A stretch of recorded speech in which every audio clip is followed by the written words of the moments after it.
What's up, friends? Welcome to my channel. I'm Lauren Leduc. In today's video, I want to share with you 10 healthy habits that I've been practicing during quarantine.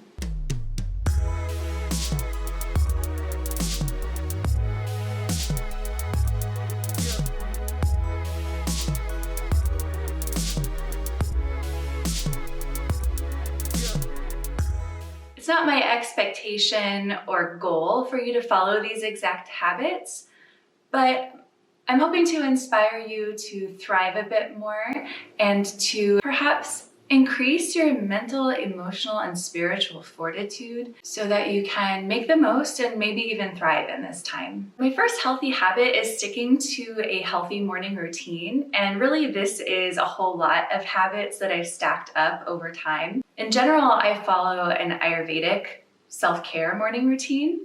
So I'll get up and take a little time to stretch and meditate, and then I'll go do my self-care stuff in the bathroom.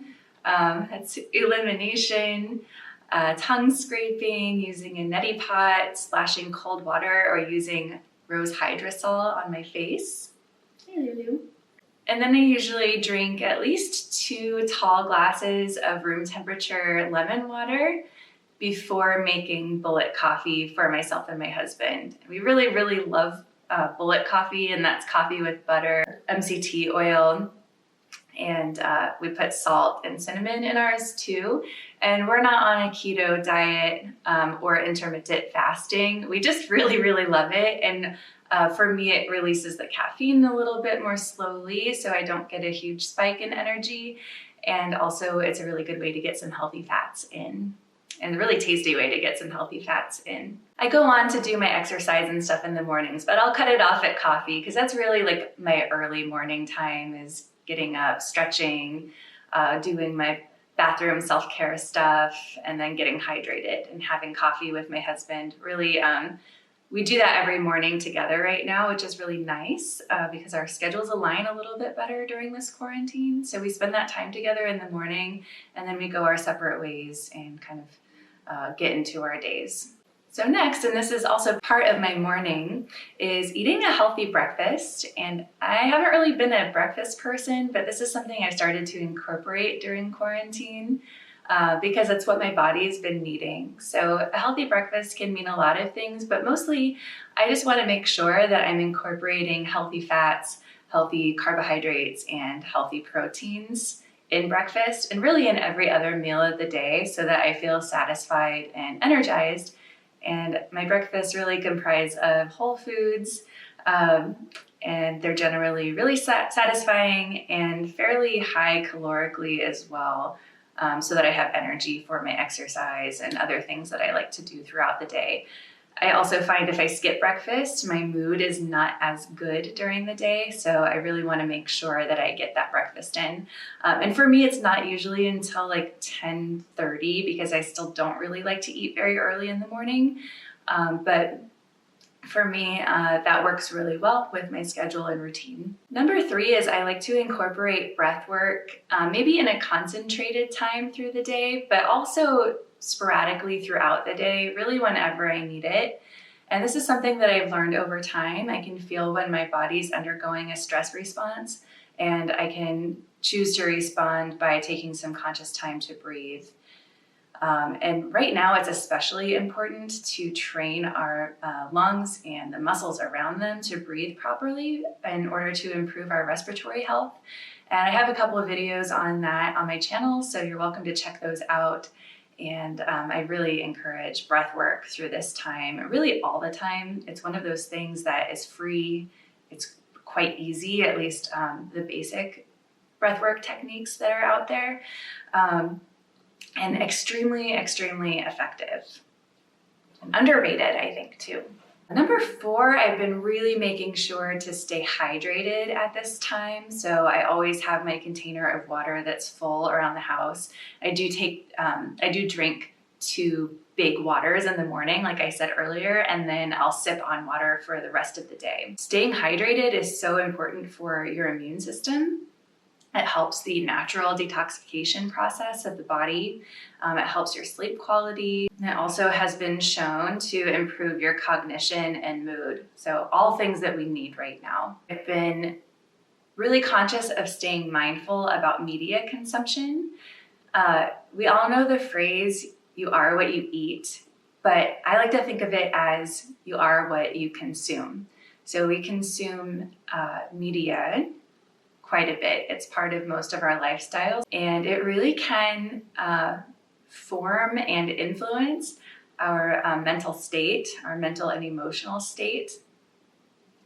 So it's important to be as mindful about that as possible. One of my best tips for that is if you're scrolling through social media or other news sources, to really notice how your body feels. If your heart starts to beat quickly, or your stomach starts to kind of knot up, or you feel tightness in your chest, or your breathing becomes short, that's probably a good time to put the media away and focus on something else for a while. And while I think it's very important to stay informed during this time, I don't necessarily think that it's healthy for most people to be constantly consuming media. I also recommend finding one or two really trustworthy news sources and sticking to that. My local NPR station sends me an email every morning with a pretty quick overview of what happened in the world the day before. And for me, that's enough right now. That and then checking in with friends and family on social media. But for the most part, not spending all day scrolling, because I know for me, not so good for my mental health. Number 6, I keep a very small to-do list every day. And I find that keeping it limited, it's easy to check everything off, or it can be easy to check everything off, and it gives me that little boost or sense of accomplishment through the day. Even if I didn't do a whole lot, I still stuck to my commitments. And to me, being committed to something and sticking to it, even if I don't always feel like it, has been such a source of strength, and has really made me a more resilient person. I recommend sticking to like 5 bullet points per day, even if you know you have a whole lot more things that you want to do, because I feel like crossing those off just creates this really nice boost and sense of accomplishment.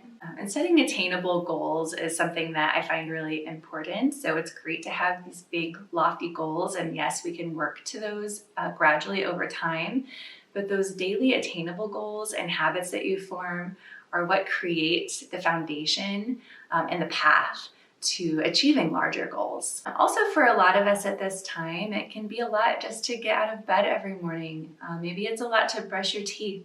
Put those small things on your list. Make your bed and enjoy the little things, because right now, especially if you're feeling sad or hopeless, or don't have a lot of energy, just accomplishing those little teeny tiny things can feel really good, and it's worthy of celebration. Think about when you were a kid in school and you had sticker charts. You could even make one for yourself as an adult. I personally like to keep my goals written in my bullet journal, and I learned how to do this minimalist bullet journal through Elsa Ray's channel. She's amazing. If you don't follow her, please do. But I keep my daily squares so small that I really can only fit a certain amount of things in there. And that's been extremely helpful, especially for someone like me who wants to do everything possible in one day. But really there's only so much time, and there are days where I've not had as much energy as I would probably prefer or like, but that's all right. Next is get outside. This has been completely necessary for me every single day, whether it's for a 30-minute walk or a run, or even just hanging out on my small balcony, getting a little bit of sun and fresh air and connecting with nature a bit has been really, really wonderful for my mood. And I've noticed as I've gone outside every single day and walked, especially since it's springtime right now, flowers blooming and the trees blooming and things changing and growing and the birds chirping. And there's something really beautiful and hopeful seeing nature do its thing. And it's still going on. As different as this time feels for most of us, the world is still turning Mother Nature is still doing her thing. And it's good to see that and also know that we can continue to grow and change and develop, even if our life is much different than it was before. Number 8, and this one is extremely important, is move. And it doesn't have to look like whatever it looked like before for you, but that might mean getting outside and taking a walk every day. It might mean getting online and taking a yoga class, taking a free YouTube full body workout. It can really be a lot of things. Maybe just putting on a song and having a dance party. You can check out my earlier anxiety hack, which is just moving and shaking. It's in a previous video. I found moving to be so important, and there are days where I've gotten up and I just don't want to. I could easily just sink into the couch. But I've noticed if I just push myself a little and make myself move, and even if I tell myself, okay, I just have to do it for 5 minutes, I usually feel a whole lot better. And then I feel motivated to move my body for longer than that. So sometimes it's just about trying, even if you have to push a little. And I want to be clear, I don't think that we should push beyond a healthy range at this time, and we should be gentle with ourselves and give ourselves time to rest, and I'll speak to that later. But I also think sometimes we are stronger than we think we are, and getting off the couch, making yourself move, you might be surprised how much better you feel. And then it makes your periods of rest that much more fruitful. My 9th tip is I've been making a habit to serve every day. It can manifest in different ways. For instance, I have to serve my cats every single day and feeding them or cleaning their litter box or spending time grooming them or hanging out with them. We have plants around the house and little seeds outside that are growing, so tending to those have been nice. Also making my husband coffee in the morning, reaching out to friends and family and seeing what I can do for them right now has been really big. And also serving my community at Karma Tribe Yoga by leading classes, workshops, and teacher training has been really nice. And yeah, there have been days where I don't necessarily feel like teaching. I don't feel like there's a lot in me, but I notice that when I step up to the plate and do it and have that chance to connect with others, it has been so heart-opening for me, and I've loved it and appreciated it so much. And by the way, you can catch me online at the Karma Tribe Yoga virtual yoga studio. If you go to karmatribeyoga.org, you'll see our schedule and you can sign up for our classes via Zoom. And it's a really nice way to connect with your body, mind, spirit, and also connect with other people at this time. I personally am teaching 3 classes a week, plus workshops and teacher training. But I've hired so many wonderful teachers who have such beautiful offerings and who serve in such a big-hearted way. So please check it out and do something kind for yourself. And last but not least is conscious rest. So I find at this time, and maybe through daily life as well, but especially right now where people's schedules might be a little bit more fluid, I've noticed if I take conscious time to rest, so maybe I put it in my schedule, or maybe I don't, and I just in the moment feel I need it, I am deciding to rest. So that means guilt-free. That means putting away the to-do list for a while. That means seeking support maybe from my staff or my husband. That means deciding I'm gonna rest and then really embracing it. I find if your days are kind of muddy as far as intention goes, you're trying to get stuff done, but maybe you're getting distracted by media or by wanting to sit on the couch or snack all the time, whatever it might be, that a lot of feelings of guilt and shame can come along with that. And one, I want to say that's going to happen and it's okay. So please be gentle with yourself. But 2, if you are intentional about your rest periods, and really mentally decide, hey, I'm going to do this and I'm going to embrace it as much as possible and soak it in, that you get a whole lot more out of that rest time. than those more muddy days. Yeah, being intentional about rest is one of the greatest gifts you can give to yourself. So not only about getting great sleep, but like, hey, I'm going to spend this time today watching TV, or I'm going to spend this time today napping, or doing whatever leisurely thing feels good. And I'm going to embrace it and love it and know that taking this time to rest is going to add more potency to the time where I'm moving, where I'm serving, where I'm working, where I'm spending time with my family, etc.